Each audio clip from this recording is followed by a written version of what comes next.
What's crack-a-lackin'? Welcome in to My Mind is a Weapon Fantasy Football Show. Welcome into episode 129, everybody. I am your host, SleezBall. Today's episode will be my tight end stardom sit-em for every single matchup here heading into week 9, guys. Before we dive into it, guys, make sure you smash that like, make sure you smash the subscription, turn that bell on. It helps me out a ton. I will be live tomorrow for my birthday on Halloween, dressed up with the whole outfit, everything. And I'll be answering all your questions from 5 p.m. Eastern to 7 p.m. Eastern. So if you guys cannot make the live stream, as always, you can drop any comment you want down below. I try to answer every single one of them to help you win your weekly matchups and get you that ultimate goal of the championship. And before we dive into it, I also like to show my transparency. So what I do on Twitter, and you can check out my Twitter if you guys want. My Mind is a Weapon Fantasy Football or SleezBall FF, and all these tweets are out before. It's not like I just made this up. So what I like to show is I take 5 tight ends that are outside the top 5. So I do top 10 for running backs, quarterbacks, all that. Tight ends a little tougher, so I go outside the top 5, and I pick stardom, sit-ems, for each game. And this is how it went last week. I hit on Kyle Pitts. It was, National Tight End Week, so every tight end, of course, went off. So Kyle Pitts, Dalton Kincaid, and Njoku, K-Dot, and Evan Ingram, those were all smashes. Zach Ertz caught the touchdown, hurt me there. Dalton Schultz beat his projection as well. So did Isaiah Likely. And then I hit on Cole Kmet and Pat Freiermuth as sits last week. So it was a 7 for 10 week, which is 70%, which was very good for the tight ends. And overall on the week, all combined, I was 25 of 38 at a 66%. I've been 67% on the season, so it was pretty much the same thing. I'm trying to get into that 70% range on a week, but man, it's tough, man. So that's my recap, or that's the transparency of the calls last week. Let's dive into my tight ends for week 9 this week, guys. So if you guys are new to the channel, this is my tight end board for week 9. The black box is always the away team. The bottom box is always the home team.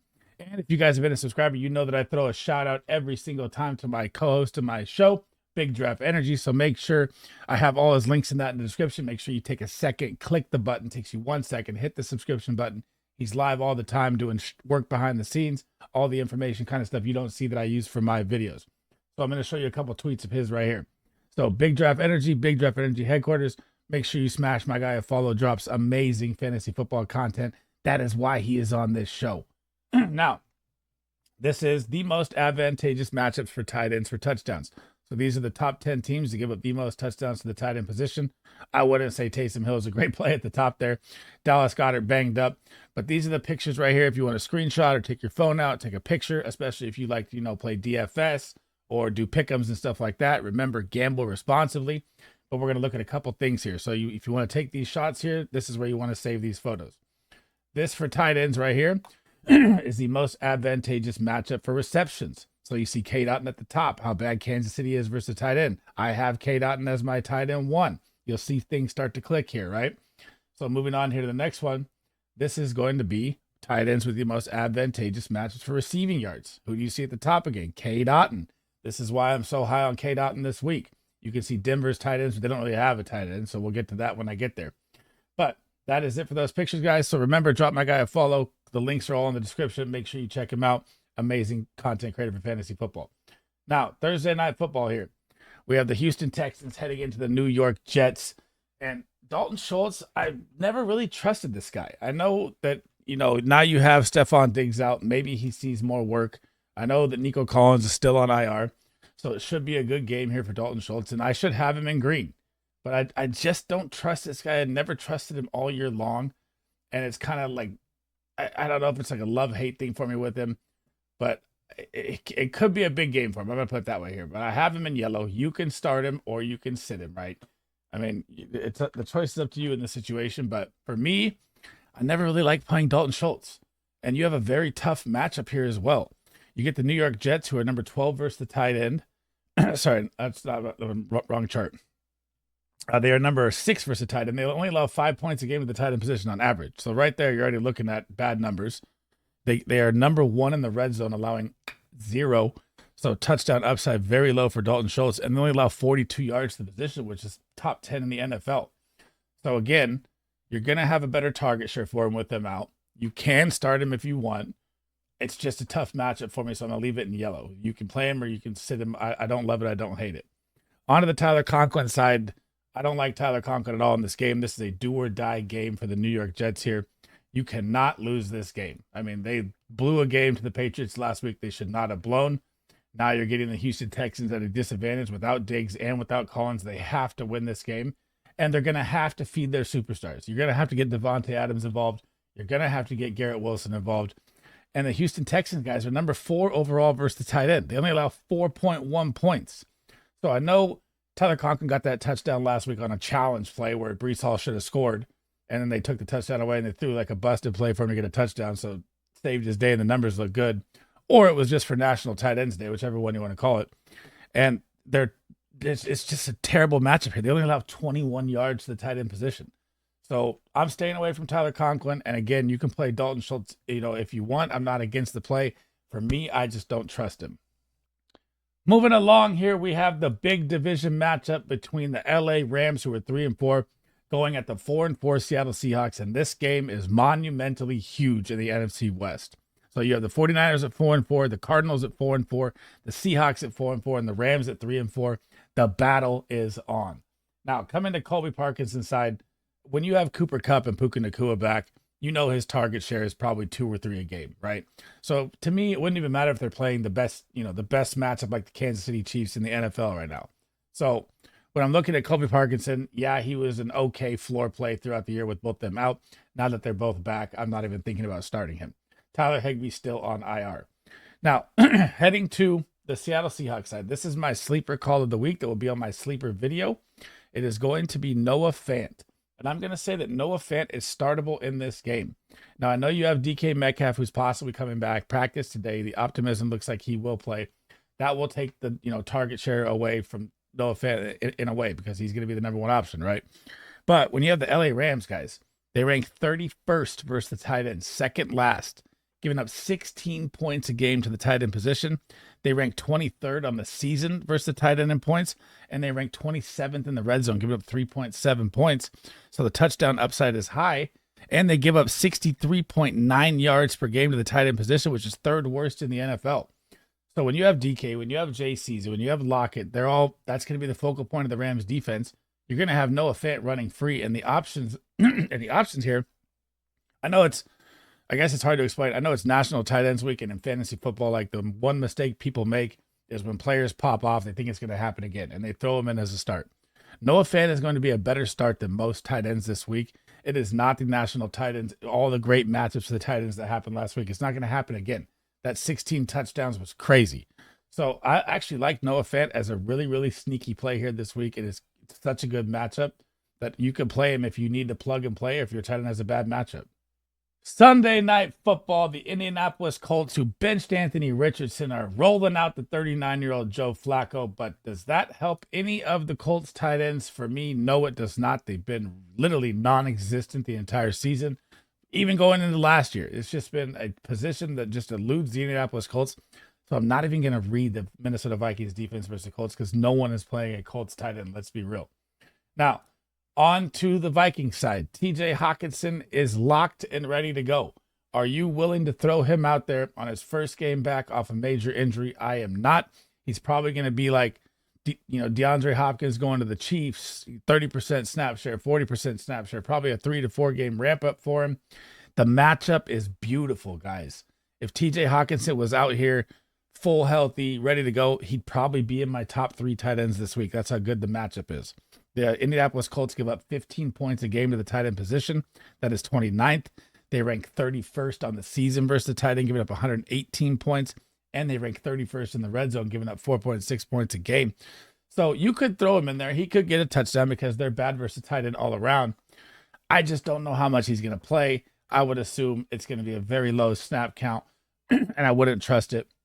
But if you've held him this long and you want to throw him out there, I'm not against it. I just, you're literally hoping on a touchdown dependent play. I don't think he's going to see that much work in this game. The 5-3 Broncos are headed in to face the 5-3 Ravens.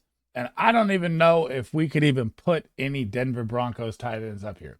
So I'm going to put Greg Dulcich up there because that was my sleeper call of the year. You could put Kroll, you could put Troutman. No one's really going to start any of these tight ends, so we're going to skip over that real quick.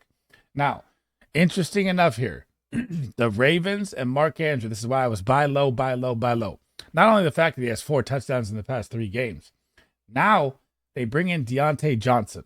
Now, Deontay Johnson to go along with Zay Flowers, you're probably going to get less 11 personnel. It's probably really going to hurt Isaiah Likely. So Isaiah Likely probably from here on out for me is going to be a sit-em because it is and always was the Mark Andrews show here. Now, the Denver defense, if you've watched my show or been a subscriber to any of the videos I did before, I always say they're my favorite defense. The number one defense probably in football, in my opinion. But their only weak spot is the tight end. So they rank 14th versus the tight end, giving up 11 points a game. They rank 17th on the season, and they rank 9th in the red zone, giving up 1.5. So still a great defense, but that's how crazy it is to say that this is their weak spot, right? If you're ranked 13th, 10, and 9, that's not really a weak spot, but it is their weak spot. And they also give up 52 yards a game to the position. And with the new situation they're facing, I know they're a run-heavy team, right, with Lamar Jackson and Derrick Henry. King Henry's going to have his mind. This is really going to help Mark Andrews' value to me. He's going to be the single tight end out there in their non-11 personnel plays, and he's going to ball out. This is like the best thing that could have happened for Mark Andrews. So if you can trade for him, I know he's on fire. I would overpay to get him right now. The Sea of Red game. The New Orleans Saints are headed in to face the falling apart Carolina Panthers. And I know Derek Carr is going to be back, but still, I'm not playing the jack of all trades, Taysom Hill. I know that he could possibly run one in, but now that you don't have Spencer Rattler at quarterback, it's going to be Derek Carr more under center. Could it help Juwan Johnson? Yes. Do I feel comfortable starting him in any way? No. And the matchup is amazing. So the Carolina Panthers, they rank 30th versus the tight end, giving up 15.5 points. They rank 32nd, dead last on the season in stopping the tight end, 32nd, dead last in the red zone, and they give up 60 yards to the tight end position, which is bottom 5 in the NFL, but they just don't use tight ends. So I'm staying away from them, even though the matchup is amazing here. I think it's going to be more of a Chris Olave Kamara game here, and the Panthers struggle all around. They struggle versus the running back. They struggle versus the wide receiver. So their numbers versus the tight end aren't shocking in any way. This defense is very, very bad. Now, on to the Panthers side. Jatavion Sanders was getting a little more involved, which is interesting in Dave Canales' system because if you look last year, he had Cade Otton, who ran the most routes, who played the most participation and did nothing. And now you have Deontay Johnson out of town. Could they start to lean on their rookie a little more? He's only 21 years old. I loved him coming out of Texas. I'm still not starting him, just something to keep your eye on here. And I'm not even going to really read the Saints defensive stats here, but I'll do it real quick here. Let me find my chart. The New Orleans Saints rank 15th versus the tight end, giving up 10 points, 13th in the red zone and 52 yards on the season. But I'm not going to feel safe, starting Jatavion Sanders. Interesting game here. The Los Angeles Chargers are headed in to face the 2-6 Browns, coming off a massive win over the Baltimore Ravens. Now, in this game, I'm going to explain it differently. So, like, if you watch my wide receiver videos or you watch, my running back videos, I talked about the same way, but different context here. So, since Hayden Hurst has gone down, it's been the Will Dissly show. And Will Dissly has not been, he's been a nice, floor play tight end if you need it. So, over the past 3 games right now, he's averaging 7 points a game, which is not bad for a tight end. He also has 23 targets, so he's averaging about 7.5 targets a game as well. To go along with like 160 yards, about 60 yards a game. Herbert loves his tight ends. I know that Cleveland is very good versus the tight end. The Browns rank 6th versus the tight end, giving up 9 points a game. 7th on the season in total with 71 points. 8th in the red zone, allowing 1.4, so very tough there. And 41 yards, which is bottom of the barrel. But I'm not against the play because of volume. So if you need a dart throw play or you like DFS or something like that, Will Dissly could be a nice play. I'm not against sitting him or starting him. It's just in the middle in yellow. So if you need a tight end play, he's available. Now, Brown side, your superstar David Njoku is here for the show, guys. This is going to be an absolutely insane ride, just like last year when he won fantasy football championships. So Jameis Winston is now locked in as the starter. You now have Amari Cooper out of town. And just look at the numbers. Past 3 games, he's had 28 freaking targets. That's 9.3 targets a game for a tight end. Unbelievable. Past 2 games alone, he has 32 points to go with it. He's found the end zone in both games. He made that amazing catch over the guy's back, grabbed the ball. He's an athletic specimen. So even when I read like defensive stats in the red zone and stuff like that, it does not matter to me with David Njoku. He is that big of a guy. But the Chargers are like the Denver Broncos. They are great versus the wide receiver, great versus the running back. This is their weak spot as the tight end. They rank 18th. They give up 11.3 points. They rank 13th on the season, but they rank second in the red zone. But again, those red zone numbers don't bother me with how big an athletic specimen David Njoku is. They also give up 53.3 yards, which is bottom 15 in the NFL. So like I said, this is a very good defense. And in this game, I don't think there's going to be the run game control the clock like there is, because both these run defenses are top 5. So they're going to need to pass the ball. So David Njoku, Disley, like I was saying in my wide receiver videos, Judy, Tillman, Lab McConkey, it should be more of a pass-heavy game unless it just becomes an ugly, grunge, very low-scoring run game, which could also be a possibility here because both these defenses are amazingly good. The Raiders, who are absolutely falling apart into shambles, are headed in to face the Cincinnati Bengals. And Jesus, Brock Bowers gets such a good matchup. It is crazy. Michael Mayer's still on the IR, not back yet. I don't even think he'd be relevant even if he was. Crazy how high they drafted him, then drafted another tight end. But when I'm looking at the Cincinnati Bengals, guys, they rank 26th versus the tight end, giving up 14.3 points per game. They rank 27th on the season and 114 points to the tight end position. 30th in the red zone, 4.5 points per game there, 57 yards as well. And when you think of 57 yards, you think it's low. That's a lot for the tight end position this year. So there's a 0.5 possibility of a touchdown. So they're giving up a touchdown to the tight end every other game. So this could be a smash play. You're starting Brock Bowers if you have him either way. And this matchup is absolutely great. I mean, he could go for 15, 20 points in this game. On to the Bengals side. I know Mike Gesicki just had his big game, the one-handed catch. Eric All had a little bit of a game there too. This is not going to be the tight end game here. And I know you're playing the Raiders. The Las Vegas Raiders rank 19th. They could rank dead last. So I'm going to say this one differently. They give up 11.4 points. So they rank 19th. They rank 20th on the season versus the tight end. They rank 21st in the red zone. So not a great defense versus the tight end. They also only give up a 20% chance of a tight end or a touchdown to the tight end position. This is the Bengals do or die game. They are going to rely on their superstars. They are going to use T. Higgins. They are going to use Jamar Chase. They cannot lose this game. They haven't won a single home game all year long. They're 0-4 at home. And you got to beat the Raiders here to get your season back on track. You're 3-5. They need to get back into the 500 range. This team is too good to be this bad. And I just don't see the tight ends being involved when the game is on the line here. Monday Night Football smash tight end game is here.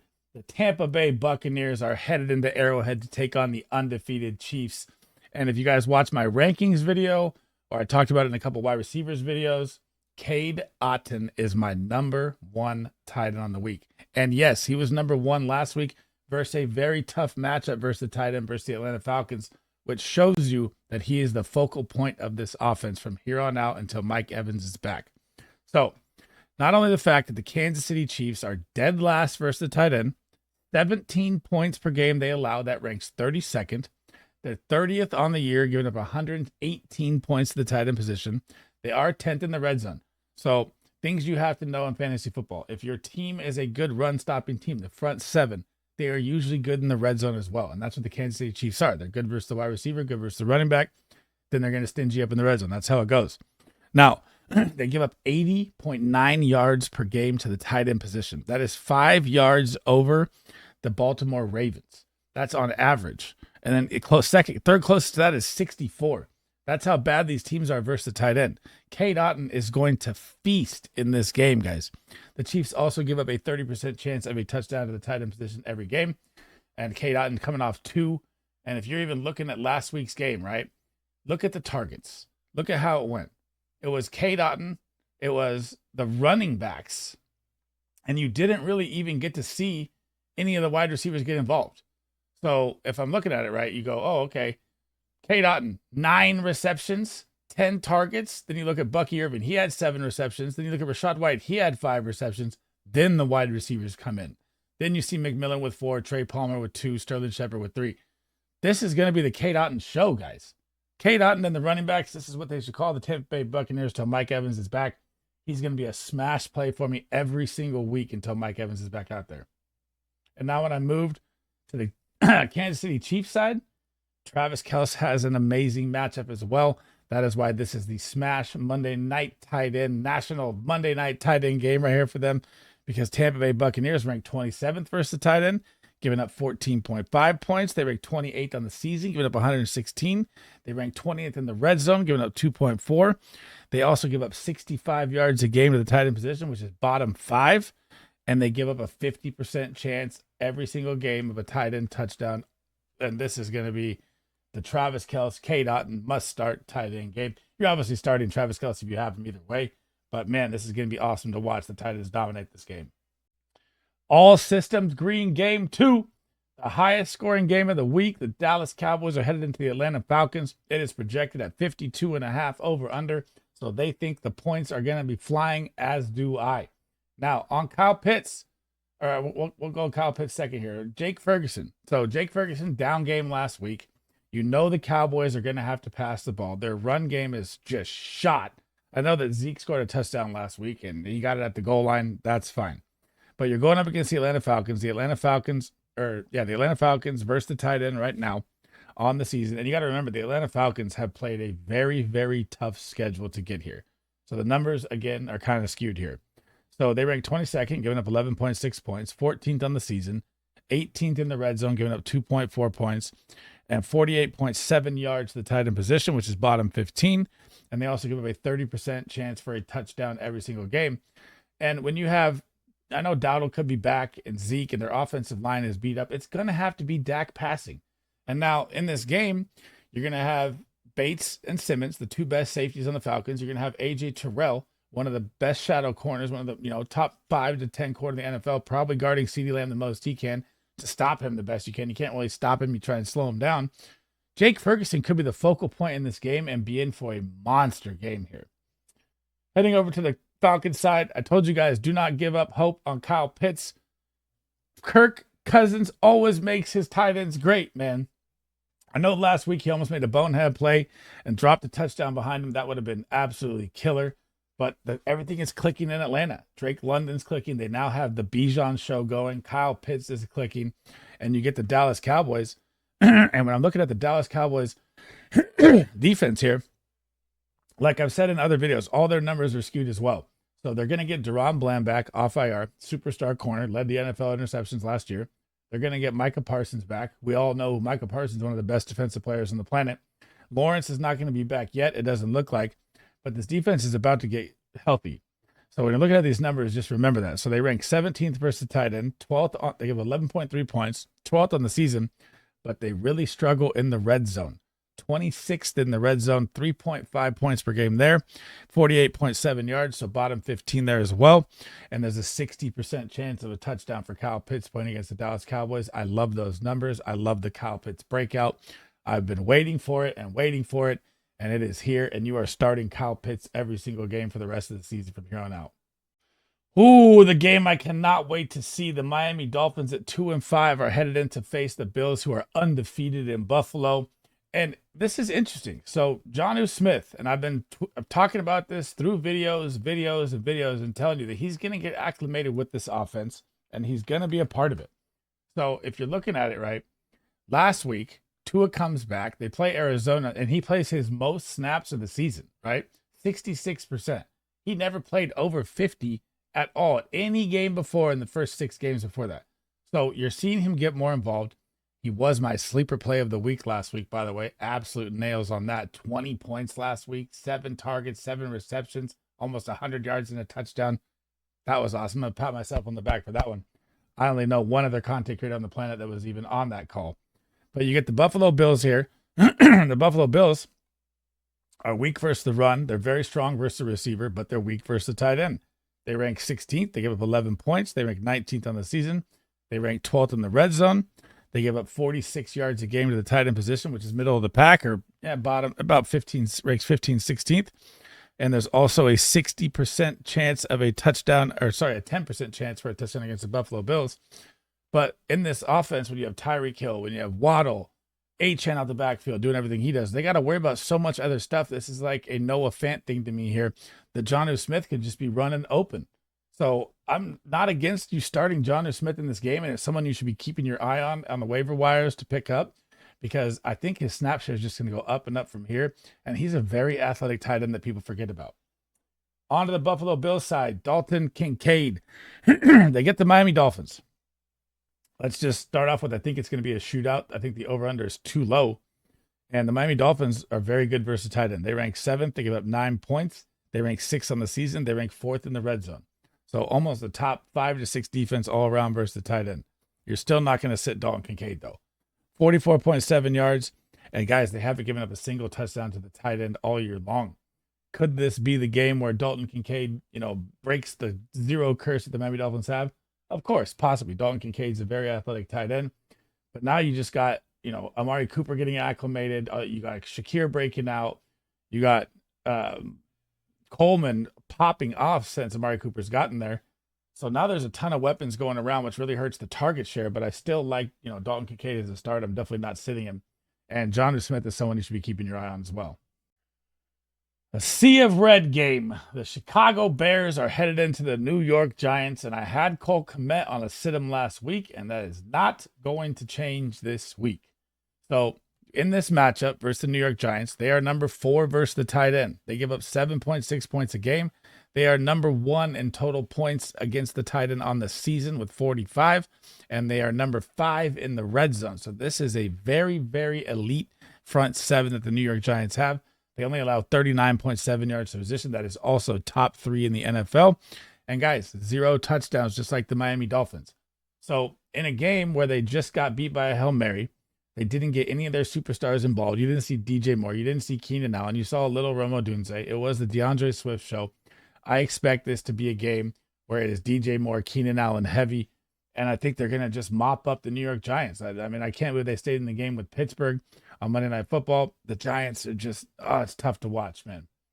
On to the Giants side, Theo Johnson got a couple receptions at the end of the game in garbage time. Besides that, I've really liked the rookie. I mean, I've said keep your eye on him in so many videos, but it just doesn't look like the volume is ever really going to be there for him. You get the Chicago Bears defense, who's now getting 2 starters back who are not just starters, they are star players. You're getting Brisker and Gordon back as well. So the defense ranks 12th versus tight end without them. So you can elevate that number even higher because Brisker's a very good safety. They rank 9th on the year and 11th in the red zone, giving up 53 yards, which is middle of the pack, and a 10% chance for a touchdown. It is a no-no for any tight end in this game for me. The Hail Mary winning Washington Commanders are headed into the Arizona Cardinals, and this is another big game, man. So, you got they're fighting with the Eagles at the top of their division. You got the Cardinals fighting with everybody in the NFC West. The Rams, the Niners, and the Seattle Seahawks are all 3-4, 4-4, 4-4, 4-4. So big game on the line here. Now, on the Zach Ertz side, this guy's always a startable floor play tight end. It's just crazy. I've been begging to see my guy Ben Sinnott out of Kansas State all year long, but it doesn't look like that's going to happen. It looks like it's going to be the Zach Ertz show unless an injury happens. And he's 33 years old. So always keep your eye on the waiver wire for Ben Sinnott, because if anything happens to Zach Ertz, you are going to have a tight end 1, I promise you.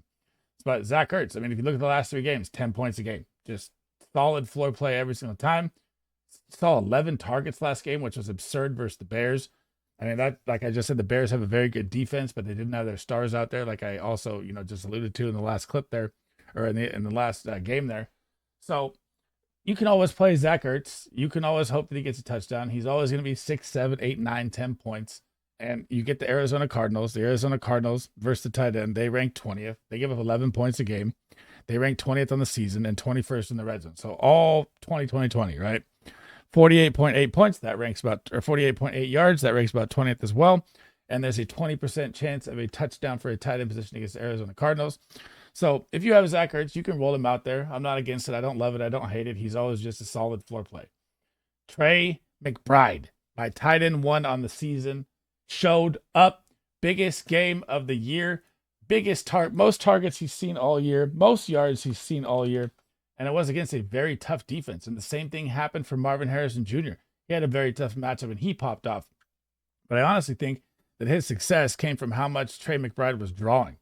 So if they can figure out a way to work this offense to funnel it through Trey McBride to open it up for Marvin Harrison, it's going to get really dangerous here. So in the last 4 games since the concussion in week 4, he's just gone 18, 20, 40 points. So he's averaging about 10 points a game at tight end position. He saw the most targets last week with 11. He popped over 100 yards. Still doesn't have a touchdown on the year.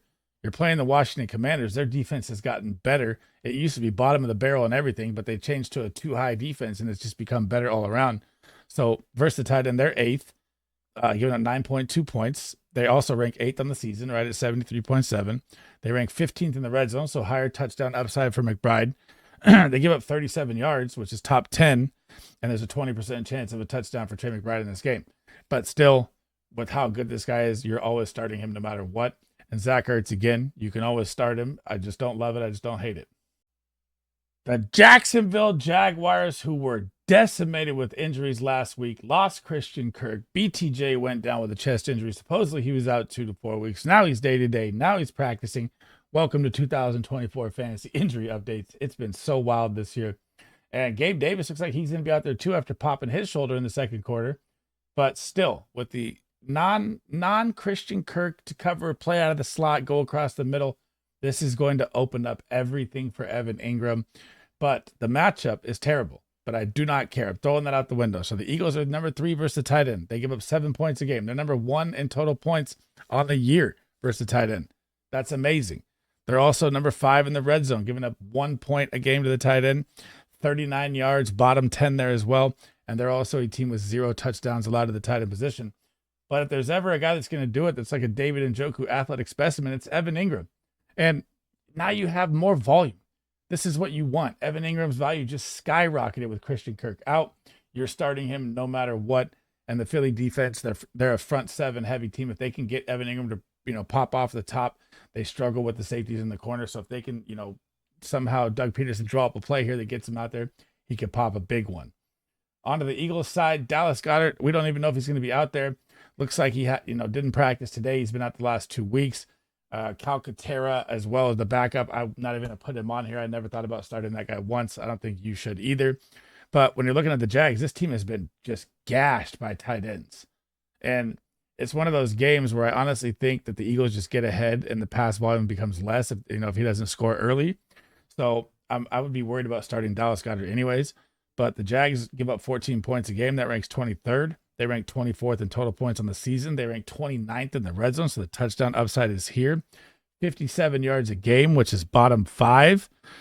And there's a 60% chance for a touchdown for Dallas Goedert in this game. So if he's out there healthy, you can throw him out there. Again, coming your first game back off injury, got to temper your expectations a little bit.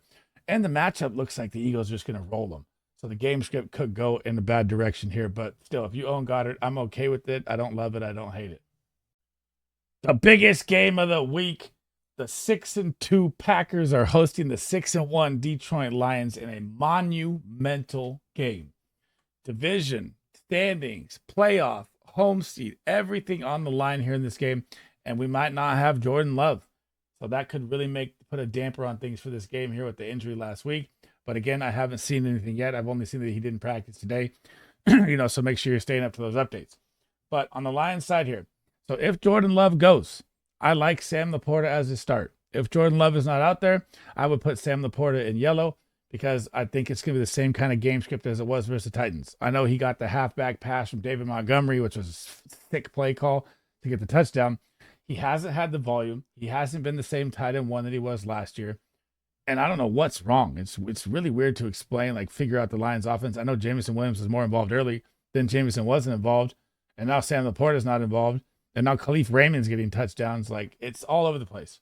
But if Jordan Love is out there, I'm starting him. The Green Bay Packers is a great matchup versus the tight end, guys. They rank 25th. They give up 14.2 points. They rank 26th on the season. They rank 23rd in the red zone. They give up 60 yards. It's bottom 5. And there's a 40% chance of a touchdown for Laporta.